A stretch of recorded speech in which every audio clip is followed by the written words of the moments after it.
Охотник отправился в лес, чтобы осмотреть оставленные там ловушки. В чаще он наткнулся на пожилого и слабого волка. Хищнику не хватало сил даже для того, чтобы идти, поэтому мужчина принес его в свой дом и выходил. Поправившись, волк сбежал в лес, но вновь появился во дворе мужчины через 6 месяцев.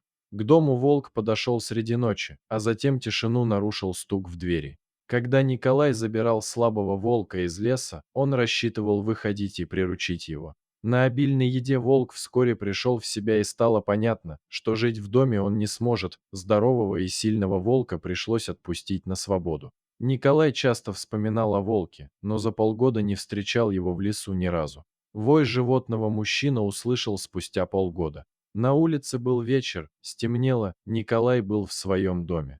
Сразу раздался волчий вой, а следом за ним кто-то постучал в двери. Николай жил у леса, от другого жилья его отделяло несколько километров, поэтому мужчина не мог понять, кто же стучит в его двери. На пороге он увидел девушку, она сильно устала и замерзла. За спиной неожиданной гостья стоял волк, тот самый, которого мужчина спас в лесу. Когда девушка согрелась и восстановила свои силы, она рассказала, как оказалась ночью у чужого дома.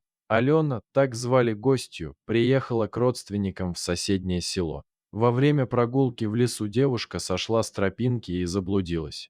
Волк появился перед ней внезапно, он не нападал и не проявлял агрессии. Внимательно осмотрев девушку, хищник пошел по едва заметной тропе. Животное несколько раз оглянулось, и Алена поняла, что оно ждет, чтобы она последовала за ним. Девушку хищник привел во двор дома на опушке леса. Алена и Николай понравились друг другу. Вскоре они создали семью. Волк во дворе их дома больше не показывался. Оказалось, что волки способны на сочувствие и благодарность.